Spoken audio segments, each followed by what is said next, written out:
saliéndonos un poco de los temas académicos formales de la ciencia política, vamos a qué significa que en el video anterior pues yo les dije que había que pensar en hacer un think tank. ¿Qué es un think tank? Un think tank es un tanque de pensamiento, es un grupo de personas, un grupo de individuos que tienen una misión a estudiar, a analizar intelectualmente para implementar una política pública, una serie de políticas públicas.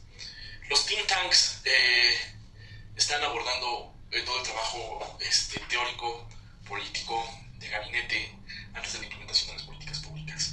Tienen en su dominio el contexto internacional de la implementación de estas medidas.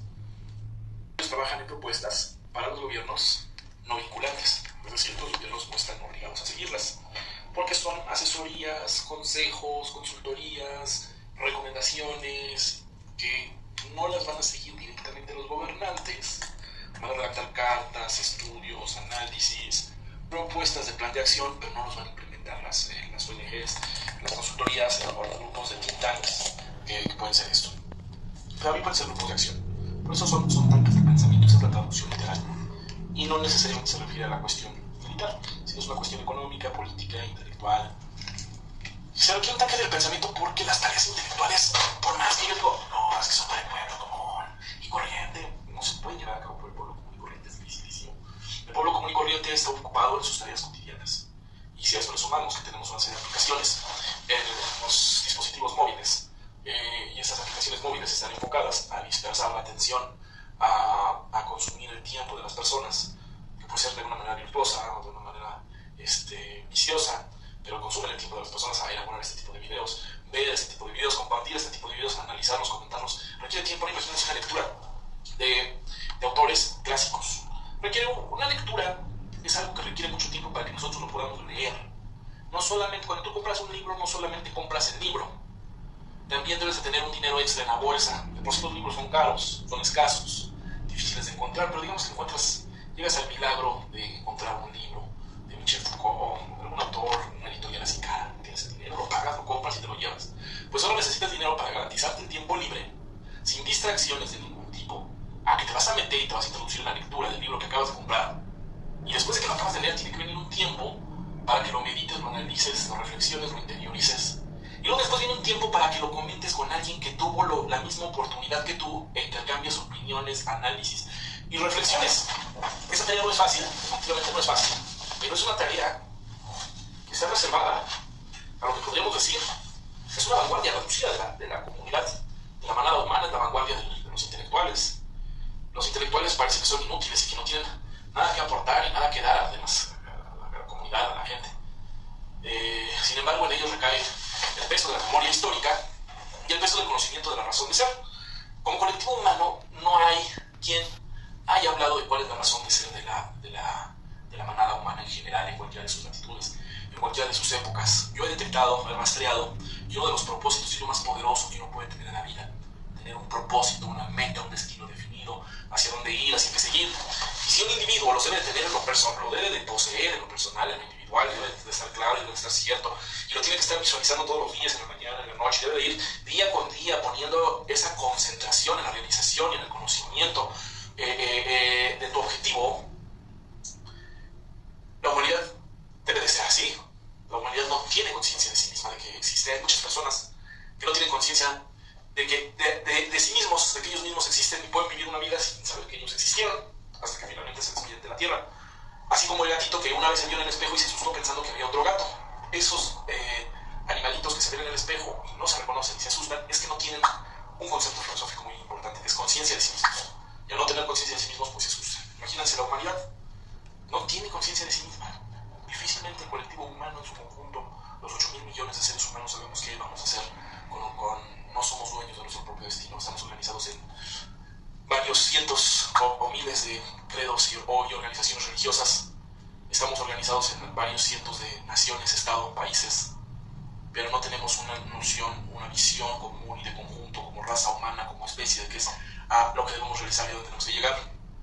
No existe una idea formal general, un concepto filosófico universal, de ser humano, que sea común y de conjunto de toda la humanidad.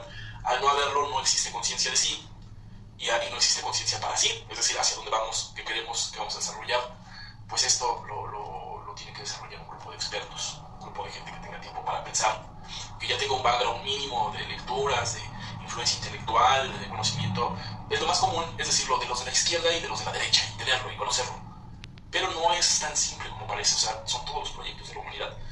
Decía este espía ruso, Daniel Stulin, que presume de ser el espía ruso de la KGB, y dice que hay dos tipos de universidades, de las universidades que se hacen para la gente que va a obedecer y las universidades que se hacen para la gente que va a mandar.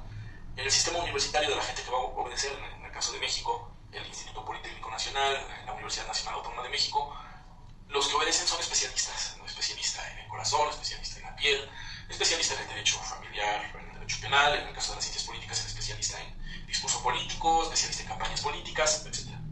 Hay una hiperespecialización en las diferentes disciplinas. Y todavía, por cada vez que nos especializamos, nos premian. Decía un biólogo que había un especialista en el maíz criollo, que nada más se da en Chihuahua y que tenía muchos premios por ser el conocedor de esa variante específica de maíz. Nos premian mucho por ser especialistas. Pero no somos, pero ellos no se especializan en las universidades de la gente que va a mandar, en las universidades de los jesuitas, principalmente en donde hasta los judíos mandan a sus hijos a estudiar a las universidades de los jesuitas, porque ahí está la forma, el método, el estilo y método de la gente que va a mandar, que consiste en no ser especialista de nada, en ser una alma enciclopédica. Conocer un poquito de la biología, conocer un poquito de esgrima, conocer un poquito de chino, conocer un poquito de música, conocer un poquito de física, de química, de ciencias básicas, conocer un poquito de historia, conocer un poquito de geografía, y tiene sus talleres, tiene sus gimnasios, su salón de esgrima, su salón de química, su salón de cómputo, su sala de cine, y consiste en que tú tengas la idea general del cuerpo del Estado, del gobierno y de la cultura, para que conozcas cuál es tu proyecto y por dónde tiene que ir tu gobernanza. Ojo, ¿cuál es la diferencia de gobierno y gobernanza? Que el que gobierna está en un puesto específico con funciones y atribuciones delimitadas y con responsabilidades delimitadas. Ese es el gobierno, y la gobernanza es aquella persona que tiene la visión general común y del conjunto de todo lo que hay que hacer y lo que hay que implementar, y eso es lo que divide a la persona que piensa y a la persona que hace. Pero entonces la cuestión no se queda en decir una pavada, y hagamos un think tank de la gente que va a hablar de el interés de la propia humanidad. No existe eso. No hay alguien que se haya especializado en ver cuál es el propósito y la razón de ser de la humanidad en el universo, por decirlo así. Mis investigaciones personales y lo que yo he detectado, con muchas personas muy universales, pues, la que más me ha identificado, que más me ha llamado la atención, que tiene mucha seriedad, que tiene mucho rigor y método en sus análisis, ya no existe, falleció, en paz descanse, es un economista y filósofo norteamericano llamado Lyndon H. LaRouche, que estaba rodeado como de muchos conocedores expertos y tenía una visión general de las cosas, del ámbito de la cultura clásica, del ámbito de la ciencia y de diferentes ramas de la disciplina, desde la poesía, la música y una tendencia económica de Leibniz. Después realizaremos un trabajo para hablar de este personaje, pero sé que requiere que la formación que tuvo esa persona humana, individual, en lo particular en su contexto de vida, esa formación tan general, tan universal, para el conocimiento y el dominio, pues esta realidad compleja, y que alcance a ver quién es el verdadero enemigo, cuál es su estrategia, cuál es su táctica, cómo organizar, cómo enfrentarlo, que lo intentó hacer. Y dijo que en la tierra de los ciegos el tuerto es rey, que él era el tuerto. Que ese proceso de una mente humana individual se puede pasar a un colectivo de personas.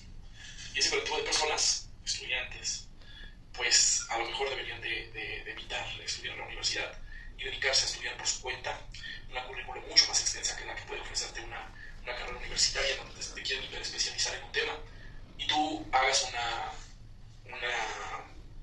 línea propia, una línea intelectual. ¿Cuál es la razón de ser de la humanidad? ¿Cuál es el objetivo? ¿Por qué la humanidad está sembrada aquí en la Tierra? Me parece que la humanidad es producto de milenios de evolución, no solamente de los dominios, sino de la naturaleza misma. Y el propósito de la humanidad es realizar cambios creativos en el paisaje urbano en beneficio de la propia naturaleza, que a la naturaleza le podría llevar milenios o millones de años de realizar. Y esto es la extensión de la vida a distintas zonas de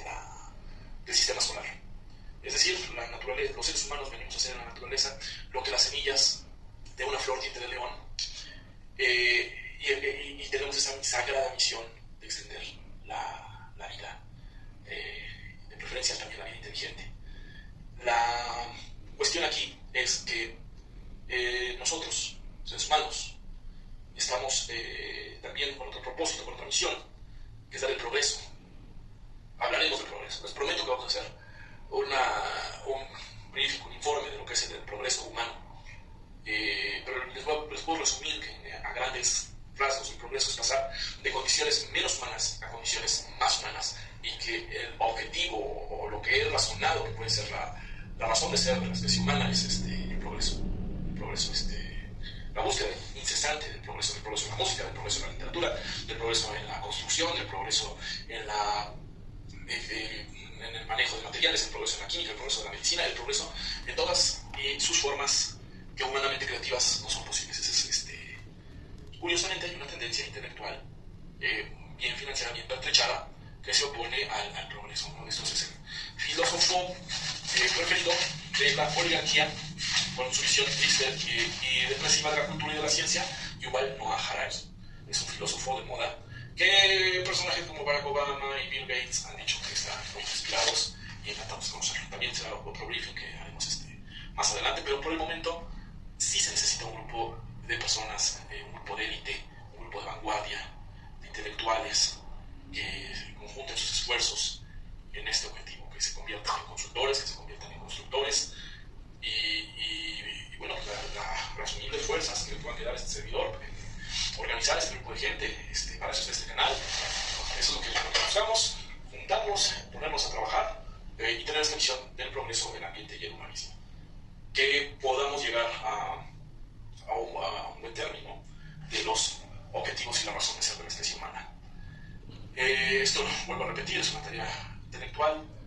Si ustedes se ponen a ver tanto militarmente como artísticamente, el concepto de la palabra vanguardia tiene una similitud.